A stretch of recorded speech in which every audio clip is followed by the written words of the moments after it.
Everybody, hello, welcome. I'm Todd Nauck. Welcome to my YouTube channel. Welcome to my latest YouTube Live art broadcast. So glad you could join me tonight. Here's Sunday night, late January. What's today? January the 27th, we'll say? 28th. No, today's the 28th. So, adding another character here to this X-Men group shot. Thanks for being so patient, gang. You know, doing group shots like this, especially when we do them one character at a time, it takes a lot of time. But we're getting into our last half dozen or so here. So tonight we're adding Storm, 90s era Storm, here on this 90s era X-Men group shot. So thanks so much for joining me. Thanks so much for tuning in. I appreciate everyone's support. So we're going to get right to the art here. I'm going to do my best to answer your questions as I draw, but a lot of my focus, as I always say, goes into the artwork, so I can't catch every question. But hopefully I'll have time to do a Q&A towards the end of the broadcast after I finish the art, do a Q&A, answer some of the questions I might have missed. And also, if you're on Instagram, why don't you head over there and follow @Todd Nauck. I often do a 10-minute Q&A in my live story broadcasting on Instagram. Just pretty much, if I can, daily, just fire up, hang out with y'all for 10 minutes, do Q&A. It's been a lot of fun. So if you're disappointed that you can't always catch me for the Q&As here on these live art broadcasts, come follow me and join me on Instagram. And that's @Todd Nauck on Instagram. All right, enough hype. Let's get to the art. So let's flip the camera around and let's get to drawing. All right, let's see. Where's the flippy button? Let me readjust the rig here, gang. Pardon me while I jostle. How's everybody doing tonight? Hope everyone is well. Hope everyone's having a good time.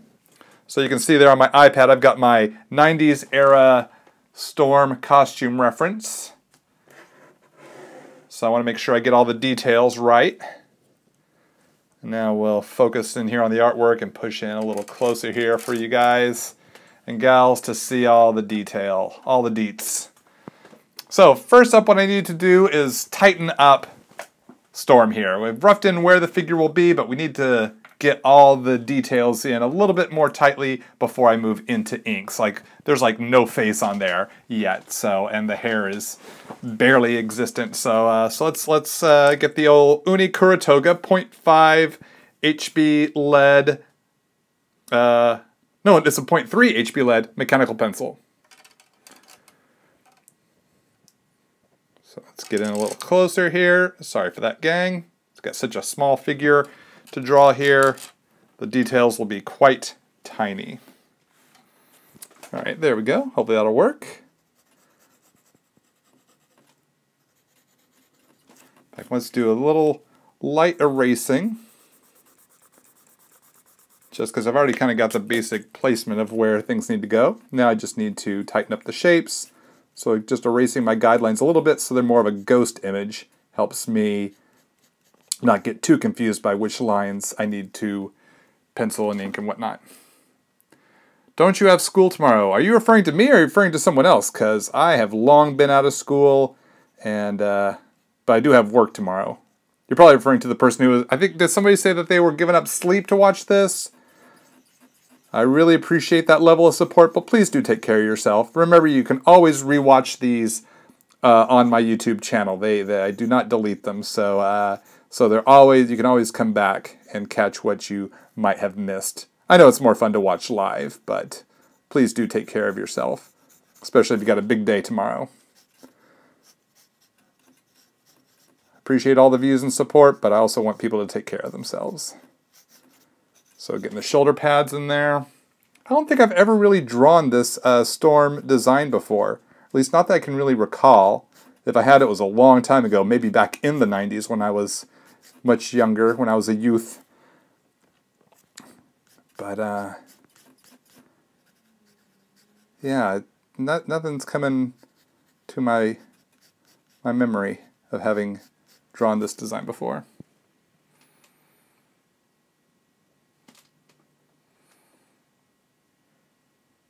All right. Passionate comic artist, sleep can wait. You should be working on homework. Listen, don't risk your studies. Don't risk your grades there.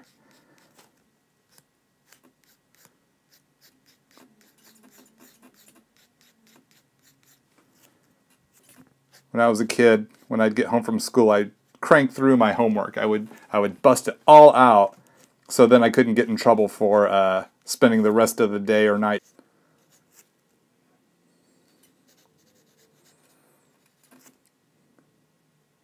What's interesting is that it's kind of white, but it also has these spotted black areas to it as well. So it's very unique in that way, because it's not really a full-on black costume, but it's not a completely stark white costume.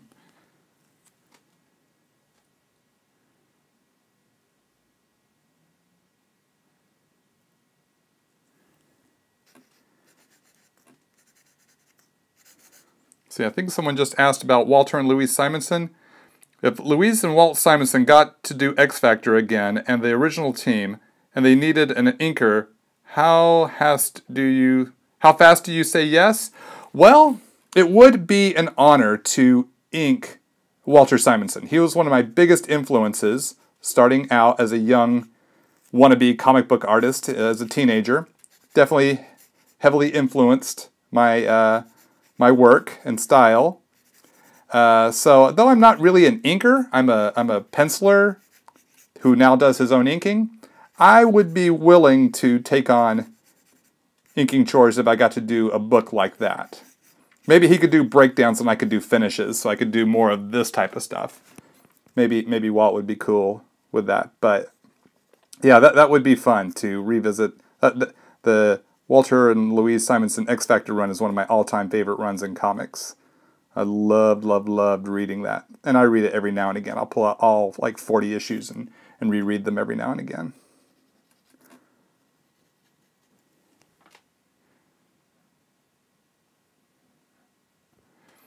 Let's see. You believe I skipped your question, but it was probably down when I answered. Actually, you know, because my focus is here on the art, I don't always see every question posted, so it's never intentionally skipping. Or sometimes there are certain questions I can't answer, so I'm not able to address certain questions, but that's pretty rare. Yeah, if I missed your question here just now, it was not intentional. It was, like I said at the top of the show. Maybe you weren't here when we started the broadcast, but as I often say in many of my broadcasts, during this portion of the show, a lot of my focus goes into the art, so I can't see everyone's question.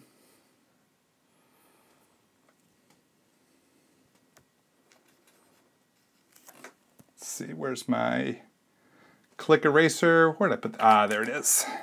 Whoa, come back. That was not expected. Just threw it right across the drafting table.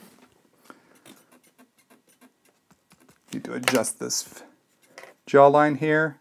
Got to be very careful how Storm is drawn. She's a very strong character. She doesn't have a manly jawline. It's still feminine, but still very strong. She's got a great presence about her, and I want to try to capture that as much as I can, even at art this small. Make sure we're focused. Yeah.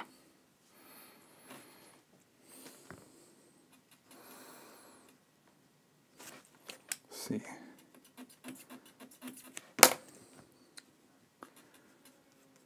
She's got those pointed eyebrows and these really long eyelashes off to the side here.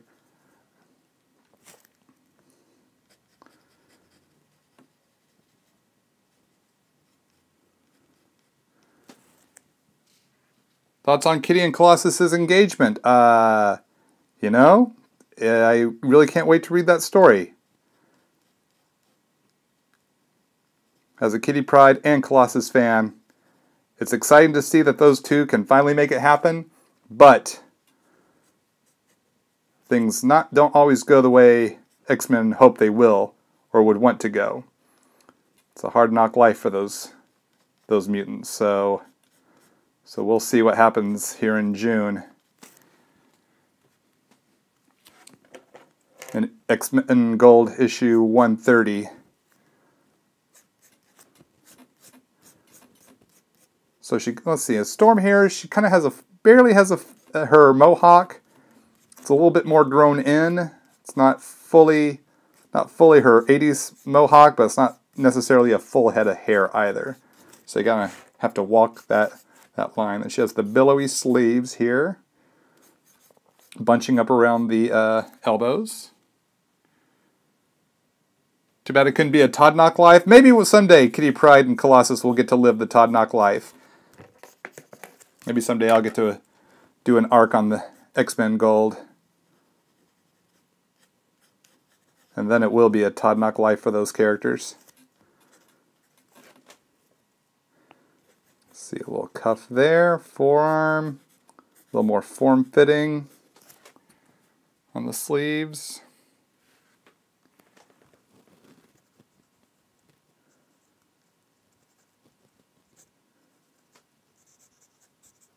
Got her earrings. Just making sure.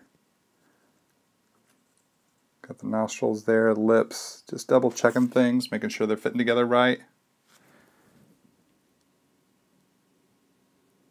Have you ever found the need for a pen smaller than the 005? Yes. Copic actually makes the 003, and I will often use those if I need to go, even if details are so tiny that I need to go to the 005. Those 003s I have found historically do not last that long for me. You get less mileage out of those pens, so when I do have them, I use them sparingly. I've found that the 000, let's try that again, 005 works pretty well for me. And I'm able to achieve the detail I need at that sized micron. Or multi-liner pen, I should say.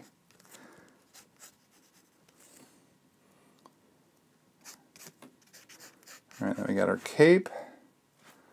Let's see, scroll through here, find some more reference, make sure I'm connecting the cape correctly.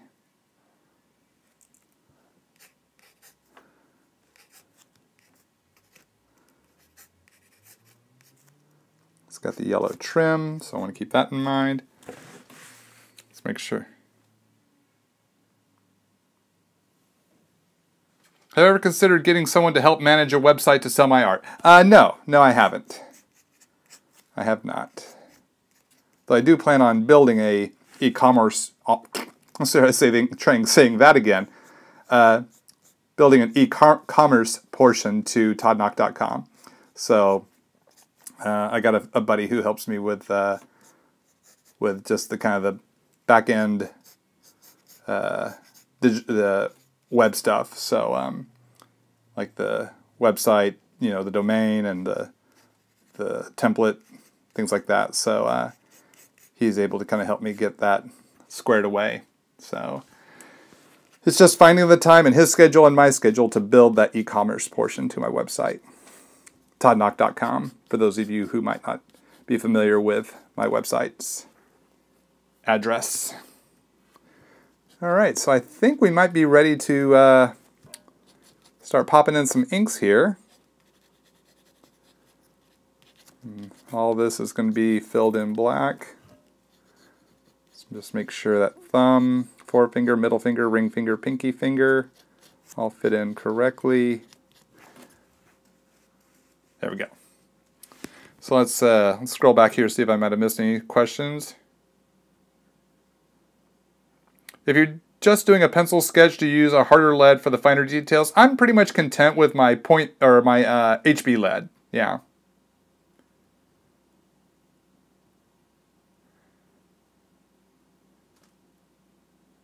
Let's see. Is it okay to use gel pens to ink artwork? I have not heard of a professional using gel pens to ink their professional work. Now, you can use any material you want to create your artwork. Absolutely. But if you want to draw comics professionally, I don't know if gel pens would allow for that unless you can find a way that makes it work and you can deliver the material that the publishers need for print by using a gel pen. Like if you can find a style, a way of storytelling that works, then go for it. Absolutely. Make it happen. Razzle dazzle the comic world. So I would say that for any art material. If you can tell a story and make it look good and interesting and consistent, then I don't think you have to be limited in what you choose to use. But you've got to really bring it, you know? You've got to know what you're doing and know what needs to be accomplished for print and publication. And you got to be able to do it on a regular and consistent basis. So be very well practiced at that if that's the route you decide to go. And be ready to change up in case it doesn't work. So I'm using the 005 micron here. It's very thin, very thin for the hair here to get the nice wisps of hair going. I'll probably bump up to the 01 here soon, but for now, as we're getting the hair started, the 005 is the perfect multi-liner for this stage of the art, this aspect.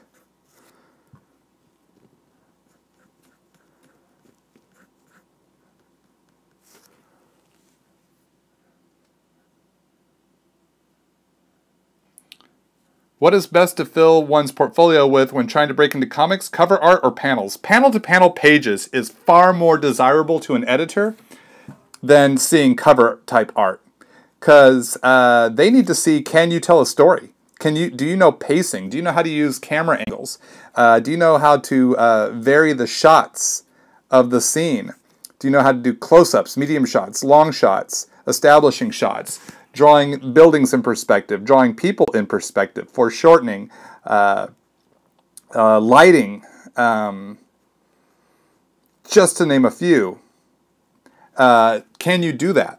And doing pinup type images, cover type images, isn't going to really allow for that because a majority of a comic book is more than one image. Not to say that we don't have splash pages. Obviously, there are splash pages and those pinup style images that are in comics. And it's okay to have a piece like that in your portfolio. But if you really want to get an editor's attention, do sequential art. Do a 3 to 5 page scene. You can have 1 or 2 of those, maybe 3 of those in your portfolio. And really that's enough. So take the time to do 1 or 2 really good 3 to 5 page scenes. You don't have to pack it out with 20 pages in there. An editor doesn't have time to look at all that at a convention.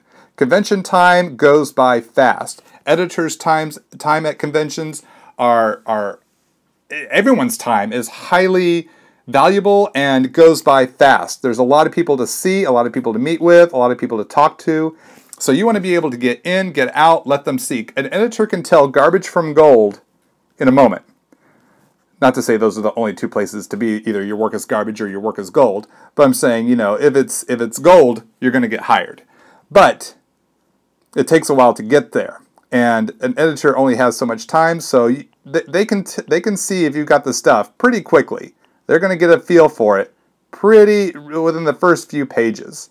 So you just need to give them, you know, a 3-page scene, a second 3-page scene, really, no, you don't have to do more than 5 pages. This is from my experience. Things might have changed since then, so you might want to consider that.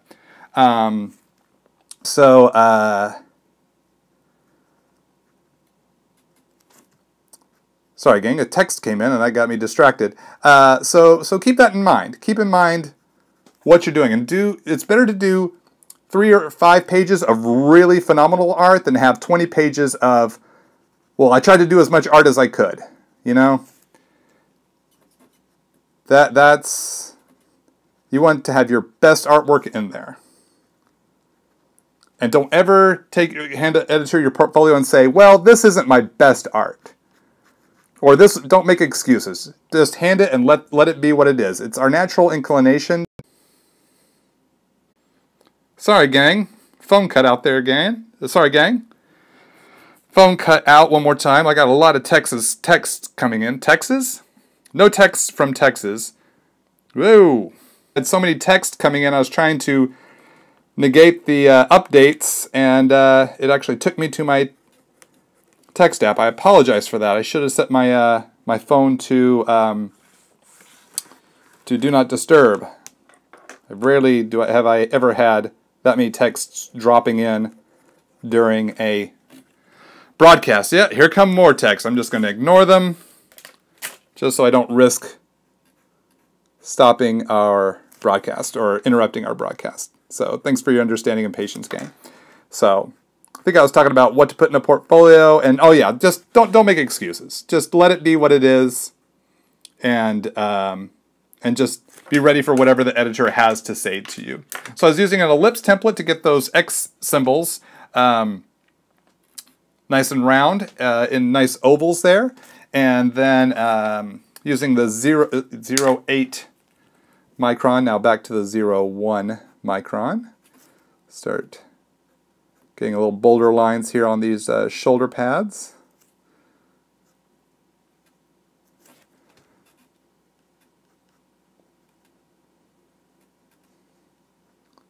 A little heavier shadow there for under the chin.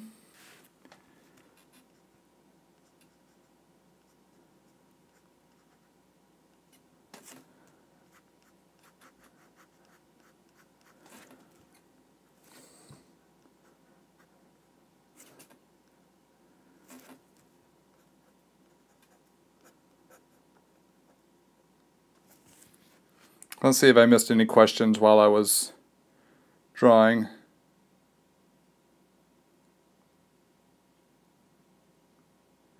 Say the art is still noobish, but the story and ideas are good. Will that give you a shot? You know, it depends on the editor. I mean, it's good if the story and ideas are good, but comics are a visual medium. And if the art's not up to snuff yet, it might be a while of working on your skills, before you can get that next shot. It all just depends on which editor you speak to and what they have to say. So be ready for their critique, and you just got to keep working at it to where you get to a point where your skills are honed to a point where an editor feels you're ready to take on a project. And that's the thing. You want to keep practicing and practicing and practicing. Get to a point where you can draw 20 pages in 1 month. Because if the time comes and you score that job and they give you a fill-in issue of a certain title to do, you want to be able to deliver, You want to be prepared mentally and physically to get a 20-page comic done in 4 weeks. If you're lucky enough to have a full 4-week deadline. You might have an even tighter deadline. They might say, it's a rush job, you have 3 weeks to do it. You have 2.5 weeks. And it's like, this is your chance to shine. Can you rise to the challenge? Because if you can deliver for the editor, they will hopefully remember that, and they will hopefully keep you in mind for another project sooner than later. But you don't want to take the job, realize you're in over your head, botch it, blow it, and then now you've possibly burned a bridge with an editor because they couldn't count on you to deliver. So this is why we always say practice, practice, practice, practice. It's not about drawing well, but having the endurance, the mental and physical wherewithal, stamina, and endurance to draw all day, every day, and to get the job done. And it's not easy to do. And it could make or break you. So you want to be prepared in that regard. So that's why we say draw every day, practice every day. Because if you get a job drawing comics, that's what you will be doing all day, every day. That's it. There is no other way around it. So I hope that helps.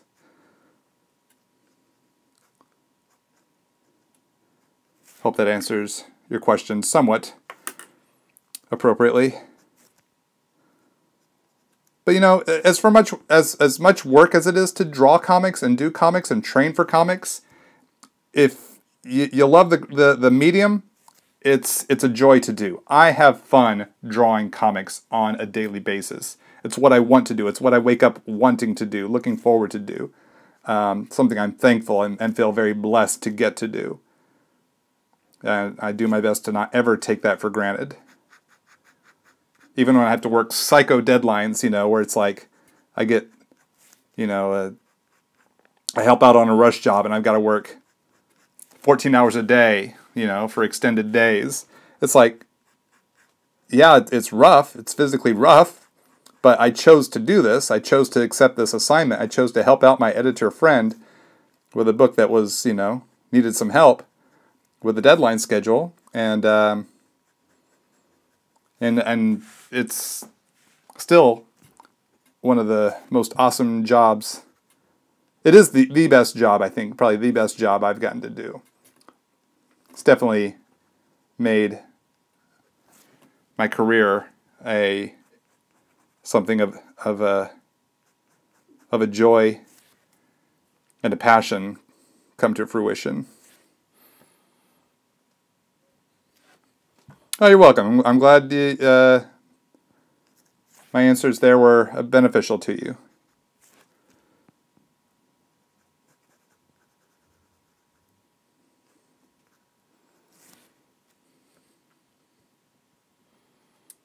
Thank you so much. Thank you for the kind words.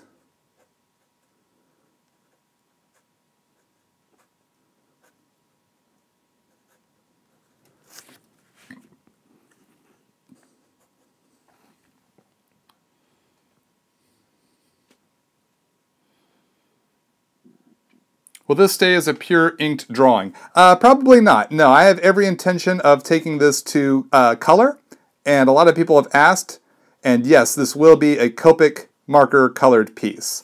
So once I get all the line work done, which will probably be another, I don't know, four or five broadcasts at least, because we still have Rogan, Gambit, we still have Havoc and Dazzler, Psylocke, maybe, hopefully I can still keep Polaris in here, and I might have to take out Rachel Gray because she wasn't really, she had kind of gotten written out of the X-Men comics, out of Excalibur by the early 90s, so I might change up her character to a different character or just leave that spot blank. We'll figure that out once it comes time to get to that part of the cover. So let's see. Let's get the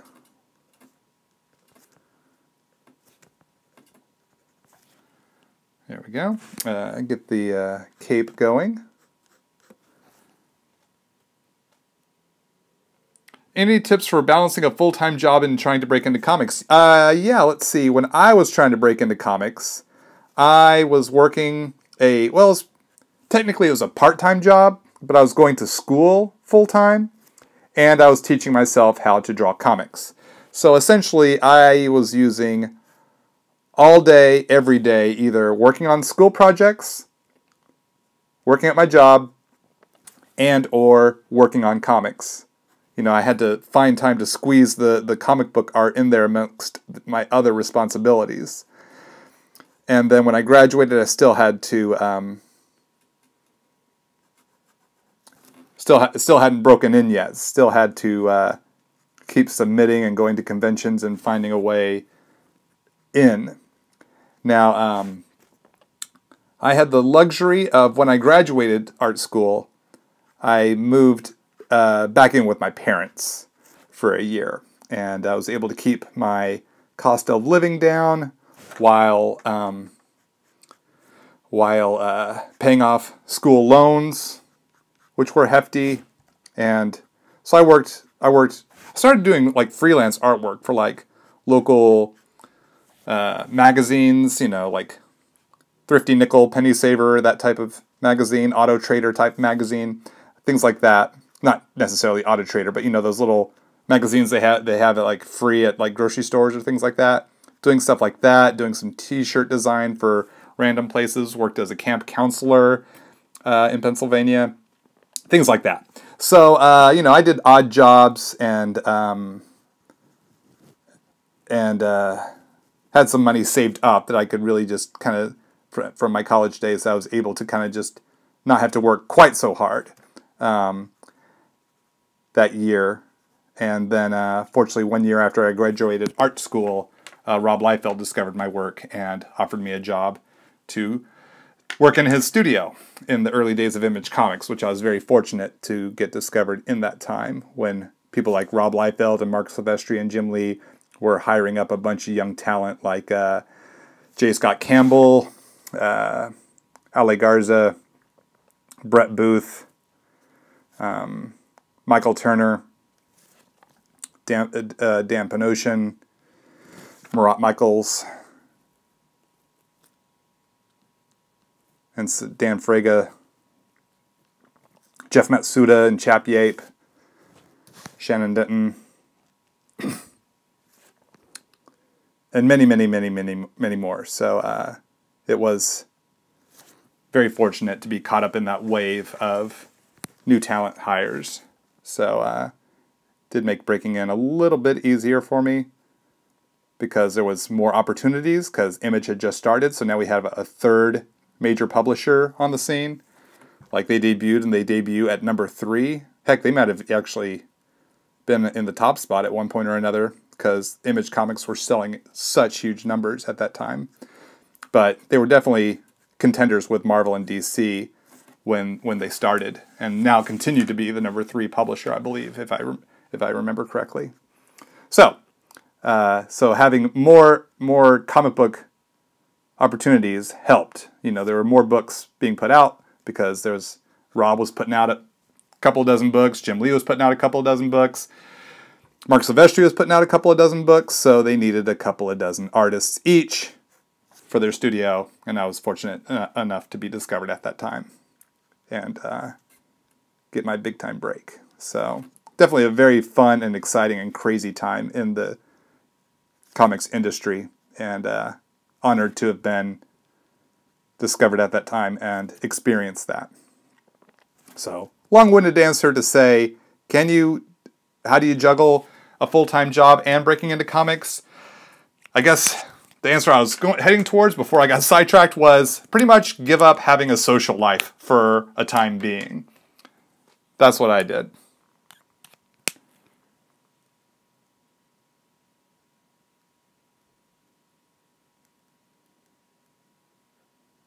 Let's see, what do you think is better? First, grow your following teasing your upcoming comic, or wait till you're finished and then instantly put it on Gumroad or something? I don't know. I don't know. That is something I've never done, so I wouldn't be able to advise on something like that. I'm so sorry I can't answer a question like that because I have not had that experience.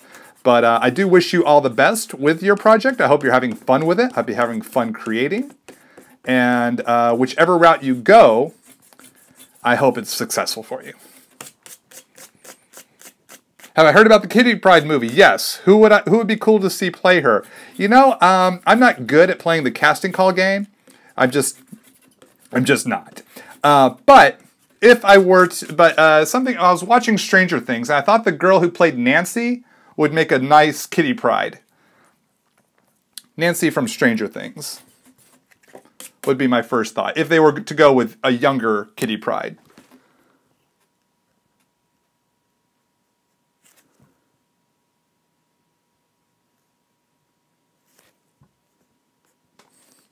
I'm not sure if they're going to go with... Sorry, gang, I need a little sip of water here. My throat's drying out.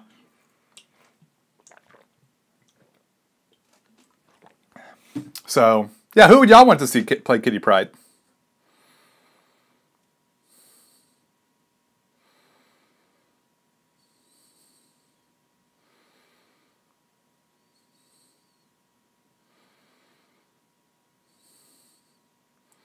Let's see, as the characters on the page get smaller, can you talk a bit about making the choice between defining details versus implying details of the line work? Ooh. Well, I'm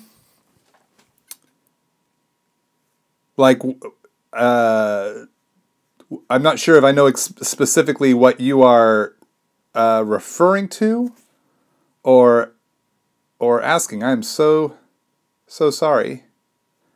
I'm not sure if I understand quite where you're coming from, or what you mean by this terminology, I guess is the word I'm looking for, terminology. Let's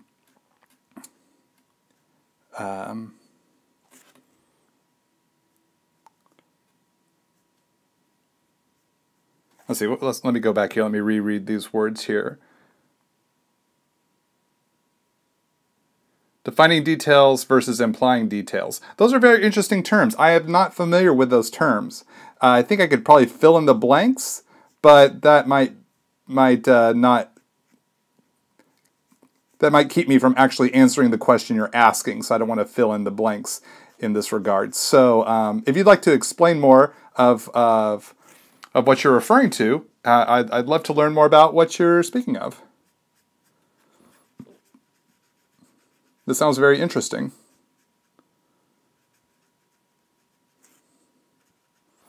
Let's see. I think there were some other pieces.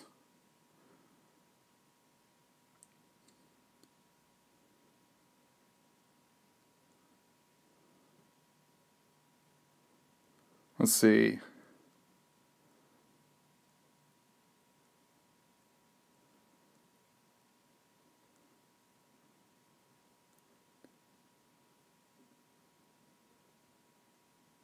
Can you get noticed if Image Comics publishes your work?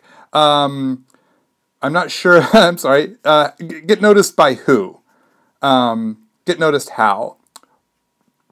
What are you referring to in that regard? Do you mean get noticed by Image Comics themselves? That probably isn't the question, because if Image Comics is publishing your book, then they've already noticed you. Are you referring to getting noticed by fans, growing your fan base, getting noticed by other publishers like Marvel or DC?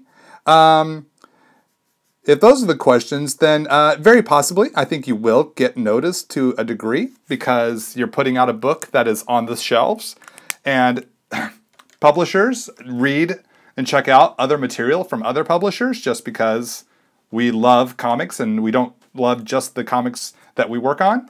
So yeah, you could very well be noticed by other publishers. You'll probably be noticed by fans, especially the fans of Image Comics.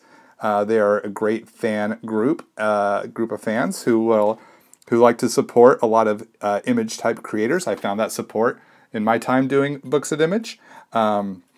Whether for Rob Liefeld, for myself, or for Robert Kirkman. So, yeah, good luck with that. Any ideas for directions the Marvel movies will take after Infinity War?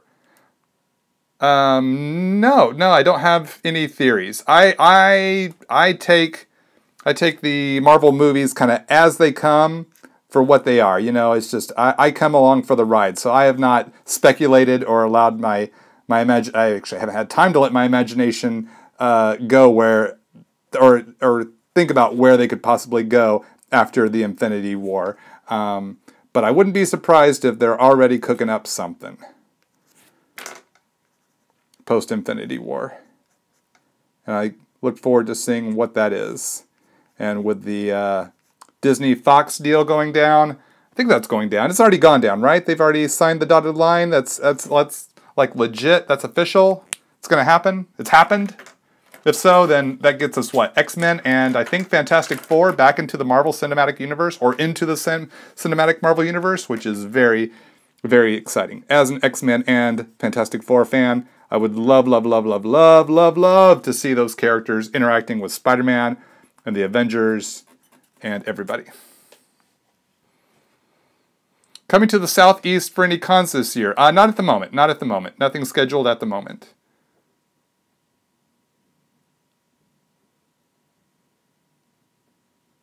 Am I excited for the Black Panther movie? Absolutely, yes. Yes, I am. I cannot wait to see that. I've been avoiding the trailers for the past many months, so I am very excited.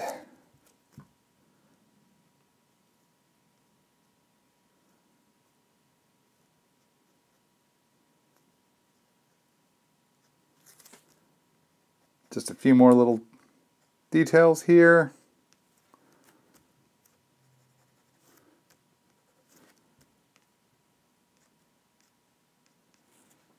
And I think Storm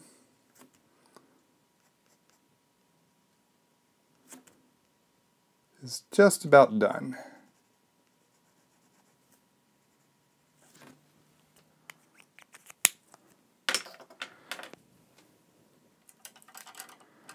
Yeah, there we go. There is Storm added to the piece. So we just have just these characters here, Gambit and Rogue, Havoc, Dazzler, Psylocke. I believe that's Polaris, and that was going to be Rachel Gray. She was Rachel Summers back in the late 80s, but she's kind of phased out of the Marvel book or the X-Men books by the early to mid 90s, so I'll probably change her out for someone else. If not, just totally leave that space open.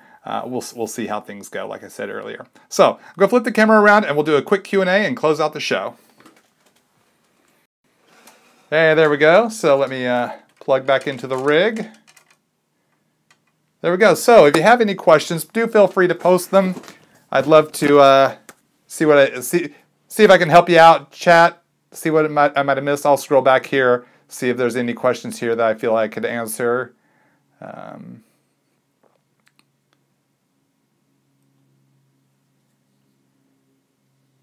Do I feel it is more of a challenge to break in now that everyone is posting to social media, or is it easier? I wouldn't know. I don't know if it's harder or if it's easier. I think in some ways it's easier because you have a better chance of getting seen. I grew up in a just outside of Dallas, Texas, and so I could only go to Dallas comic book conventions in the late 80s, early 90s, mostly the early 90s.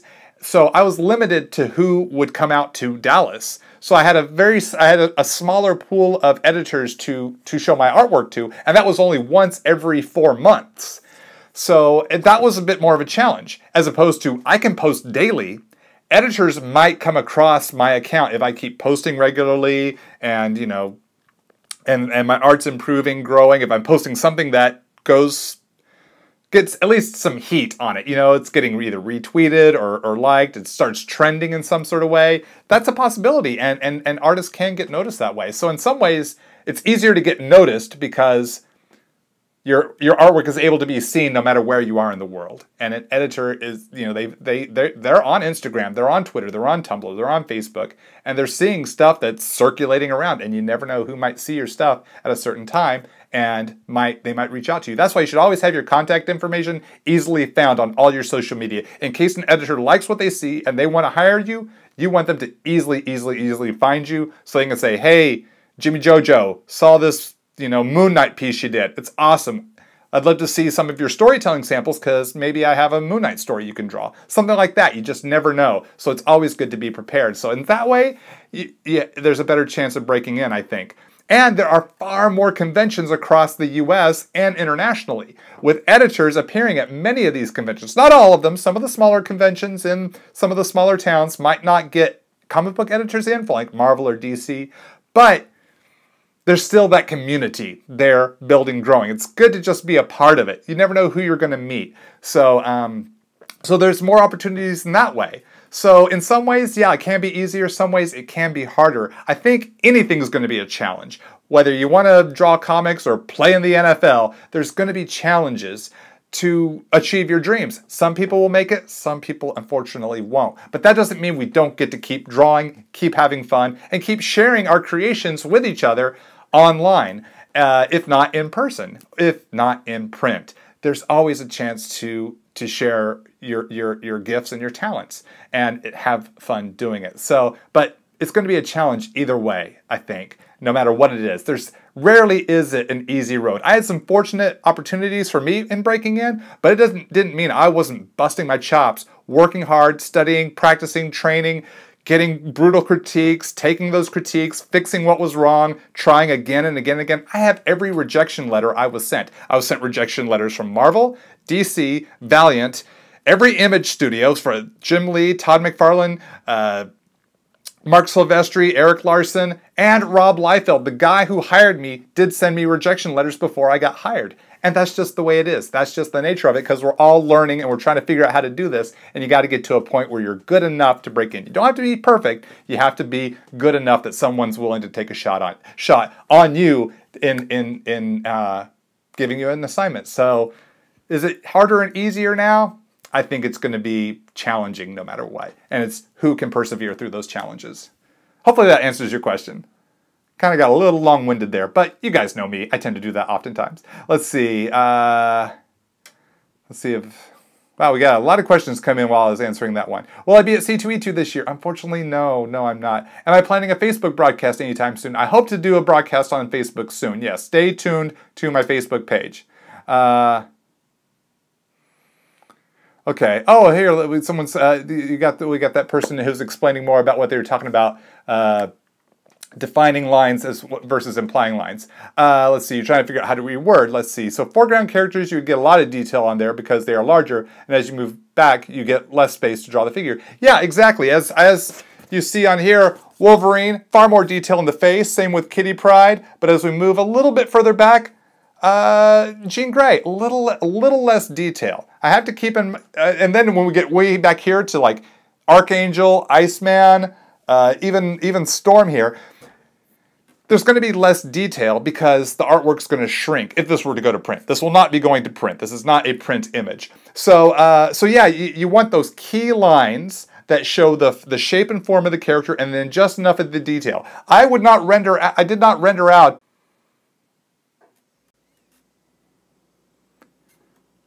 Are we back?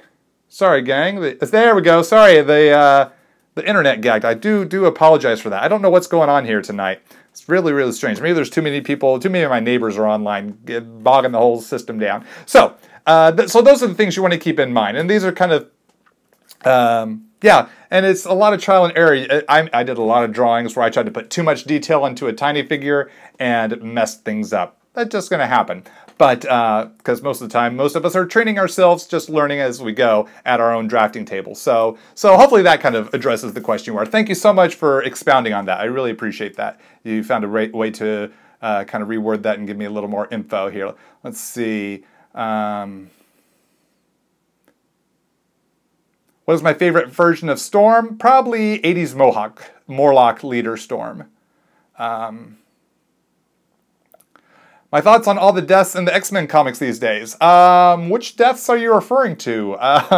X-Men have been dying for years prior. I mean, Thunderbird was one of the first casualties when in all new, or the all new, all different giant-sized X-Men #1. So X-Men have been dying and coming back quite a bit for decades. So I'm not quite sure what you're referring to in your question as like all the deaths. Like how many deaths have there been? I mean, I know Madrox the Multiple Man died. Cyclops has died. The current Cyclops, not Teen Cyclops, he's dead.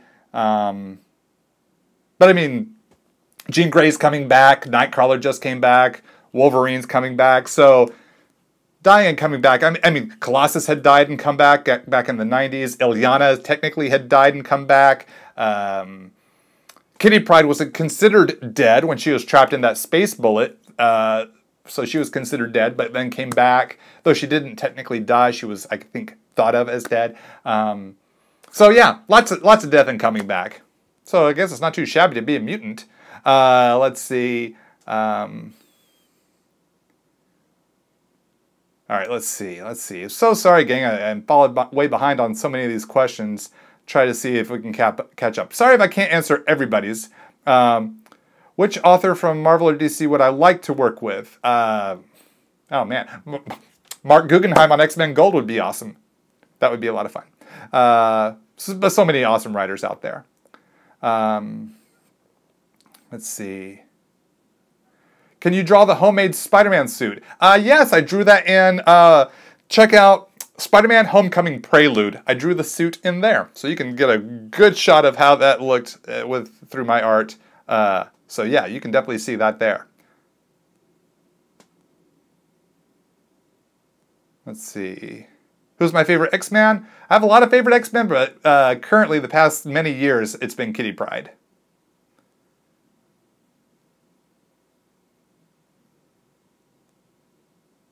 Let's see. You're just trying the indie route for now? Right on. Good job with that. Have fun. How tall am I? I am 5'12". Let's see. What art school did you go to? I went to the Art Institute of Dallas. I studied commercial art and graphic design and applied everything I learned there to drawing comics. Am I going to be at Long Beach Comic Expo next month? Yes, I will. And you can find more info about my convention appearances, not just at Long Beach, but also Emerald City Comic Con, and others at toddnauck.com. If you want to see me at a convention in your area, let your convention promoter know I want Todd Nauck here as a guest. Let them know. Okay, there we go. We went out again.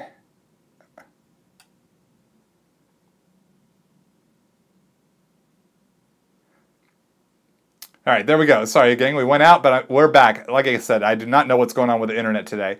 Yeah, having a pseudonym, can it hurt you? It sounds like, from what I've been seeing posted online by publishers, is use your real name. Use your real name. Sounds like handles haven't been helping people, but I can't say that with any certainty. But I did see something from a publisher say, they're posting advice, and they said use your real name. So you might want to, if you have an Instagram, Twitter, those types of accounts, if you don't want to change your handle, maybe start an account that is your real name and start posting some art to that. Just a thought.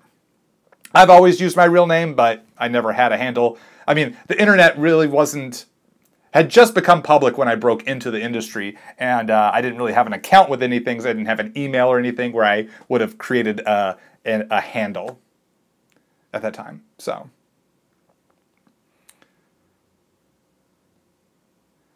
So, do I know any artists that broke into comic book business later in life? I'm not sure. I can't think of anyone off the top of my head, but doesn't mean that they're not out there. Let's see. 5'12", you made me do math in my head. Did you see what I did there? 5'12"? 5'12" is 6 foot. I'm 6 foot tall. That was one of my little brain teasers. Yep, Keeman, meaning 6 feet. Yes, exactly. Gang, thanks so much for hanging out. Thanks for tuning in. I'll have a shot of this on my social media, probably by tomorrow, if not later tonight. So be sure you follow me at Todd Nauck on Instagram, at Todd Nauck on Twitter, the Art of Todd Nauck Facebook page. Got a Todd Nauck page on Tumblr.